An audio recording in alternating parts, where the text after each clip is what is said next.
تقلید کہاں سے شروع ہوتی ہے؟ تقلید یہ کہتے ہیں کہ جی جو ایسے مسائل ہیں جو قرآن و سنت نے واضح بیان نہیں کیے، مثلاً جو یہ کہہ رہے ہیں نا واضح بیان نہیں کیے، ہمارے نزدیک وہ واضح بیان ہے۔ ہاں جی، مثلاً مثال کے طور پر یعنی جن مسائل کو مرزا نے خود واضح کہا ہے ان میں مرزا نے جو تحقیق کی ہے وہ آپ سن لیں۔ اب امام ابو حنیفہ رحمۃ اللہ علیہ نے ایک ڈاکٹرن کھڑی کر لی کہ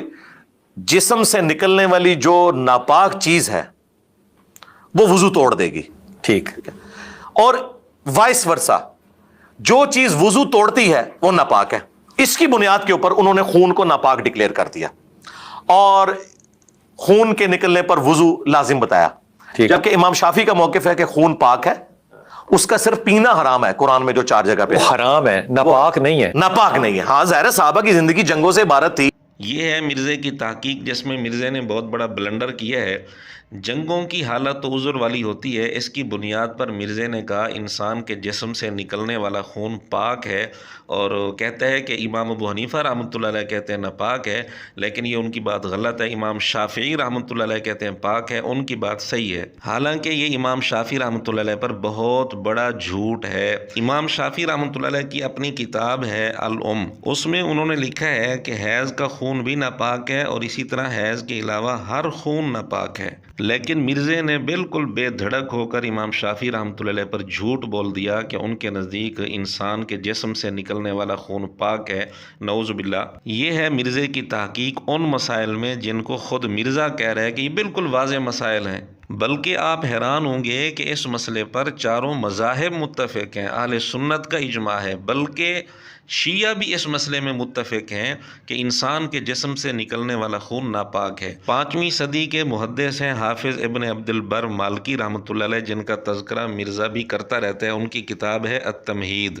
اس میں انہوں نے واضح طور پر لکھا ہے کہ اس پر مسلمانوں کا اجماع ہے کہ جس طرح حیض کا خون ناپاک ہے اسی طرح ہر بہنے والا خون ناپاک ہے۔ مسلمانوں کے اس اجماع کے خلاف مرزا نے مسئلہ یہ بتا دیا کہ خون ناپاک نہیں بلکہ پاک ہے، نعوذ باللہ۔ مشہور شیعہ مجتہد سیستانی، جس کا تذکرہ خود مرزا نے کئی دفعہ کیا ہے، اس کی کتاب ہے توضیح المسائل، اس میں مسئلہ نمبر 93 ہے، اس میں واضح طور پر لکھا ہے کہ انسان کے جسم سے نکلنے والا خون بھی نجس ہے، ناپاک ہے، اور اسی طرح ان تمام جانوروں کا خون بھی ناپاک ہے جن کی رگ کاٹی جائے تو خون اچھل کر نکلتا ہو، جیسے گائے، بکری، مرغی وغیرہ وغیرہ، ان تمام جانوروں کا خون بھی ناپاک ہے۔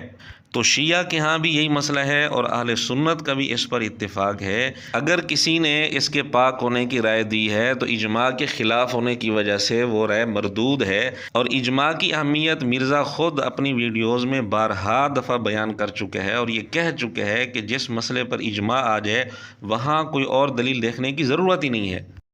اس کے اوپر اجماع ہے، اس میں اختلاف ہے ہی نہیں ہے، حوالے کی ضرورت ہی نہیں۔ آیات بھی میں ڈسکس کروں گا، لیکن اس سے پہلے میں ایک اصولی بات سمجھا دوں سب کو، جو میں اکثر بات کرتا ہوں کہ دلیل اس وقت چاہیے ہوتی ہے جب آپ کسی ایسی بات کو کلیم کر رہے ہوں جس کے اوپر اختلاف پایا جاتا ہو۔ بعض لوگ کہتے ہیں نا کہ یہ کہاں لکھا ہوا ہے جی، یہ تو اجماع سے ثابت ہے، تو ہم نے کہا تھا اجماع سے بھی ثابت ہے، اجماع کو تو ہم بھی مانتے ہیں، لیکن حدیثیں بھی موجود ہیں، اور جب امت میں کوئی دوسری رائے نہ ہو تو اجماع سے بڑی کوئی دلیل ہی نہیں ہے۔ امام شافعی تو کہتے ہیں کوئی صحیح حدیث بھی ملے نا تو میں اجماع کو فالو کروں گا، کیونکہ وہ حدیث منسوخ ہی ہوگی۔ بہرحال اجماع کی اہمیت خود مرزا تسلیم کرتا ہے، اور ہم نے یہ دکھا دیا، ثابت کر دیا کہ اس پر اجماع ہے کہ انسان کے جسم سے نکلنے والا خون ناپاک ہے، لیکن مرزا نے یہاں اجماع کی بھی مخالفت کی اور جھوٹ بھی بول دیا کہ جی یہ صرف امام ابو حنیفہ رحمۃ اللہ علیہ کا مسئلہ ہے اور امام شافعی اس کو پاک کہتے ہیں، بلکہ ایک جگہ تو مرزا نے کہا باقی سارے ائمہ اس کو پاک کہتے ہیں، نعوذ باللہ۔ ایک وہ خون ہے جو گوشت کے ساتھ اٹیچ ہوتا ہے، ہڈیوں کے گودے میں ہوتا ہے، وہ پک جاتا ہے، وہ حلال ہے۔ جو اس وقت بہ رہا ہے نا رگوں سے، وہ خون پینا حرام ہے، لیکن وہ خون فی نفسی ہی خود پاک ہے۔ وہ ابو داؤد میں حدیث موجود ہے، ایک صحابی کو یعنی تیر لگا تھا اور وہ اسی حالت میں نماز پڑھتے رہے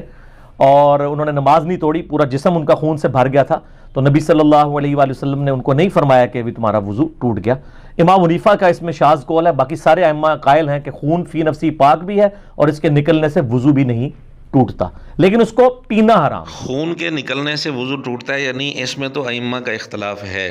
لیکن اس خون کو پاک چاروں ائمہ میں سے کوئی بھی نہیں کہتا۔ تو مرزے کا یہ کہنا کہ جی امام ابو حنیفہ رحمۃ اللہ علیہ کی شاذ رہ ہے کہ وہ اس کو ناپاک کہتے ہیں، باقی سارے ائمہ اس کو پاک کہتے ہیں، یہ مرزے کا تمام ائمہ پر بہت بڑا جھوٹ ہے۔ حقیقت یہ ہے کہ جو لوگ پاک کہتے ہیں ان کی رائے شاذ تھی، ورنہ اس مسئلے پر تمام ائمہ کا اجماع ہے کہ جس طرح حیض کا خون ناپاک ہے، اسی طرح باقی جسم سے نکل کر بہہ جانے والا خون بھی ناپاک ہے۔ امام شافعی رحمۃ اللہ علیہ کی اپنی کتاب سے ہم دکھا چکے ہیں، ابن عبد البر رحمۃ اللہ علیہ کا حوالہ دکھا چکے ہیں، شیعہ کا حوالہ ہم دکھا چکے ہیں کہ وہ بھی اس کو ناپاک کہتے ہیں، لیکن مرزے نے اپنی کئی ساری ویڈیوز میں 12 دفعہ اس کو پاک کہا، اجماع کی مخالفت کی، اور پھر ائمہ پر جھوٹ بول دیا کہ امام ابو حنیفہ رحمۃ اللہ علیہ کے علاوہ باقی ائمہ اور امام شافعی رحمۃ اللہ علیہ کا نام بھی لیا کہ وہ اس کو پاک کہتے ہیں، باقی ائمہ بھی پاک کہتے ہیں۔ یہ سراسر مرزے کا جھوٹ ہے۔ ہاں، یا تو اس کا کوئی مستند حوالہ پیش کر دیں کہ امام شافعی، امام احمد، امام مالک رحمۃ اللہ علیہم ان میں سے کسی نے اس کو پاک کہا ہو، لیکن یہ بھی ہمیں معلوم ہے مرزے کے اندھے مقلد نہ حوالہ دیں گے اور نہ ہماری بات مانیں گے، اور جو ہم نے آپ کے سامنے ثبوت پیش کیے ہیں یہ تو بطور نمونہ کے پیش کیے ہیں، ورنہ ان کے علاوہ بھی بہت سارے ثبوت اور حوالے پیش کیے جا سکتے ہیں۔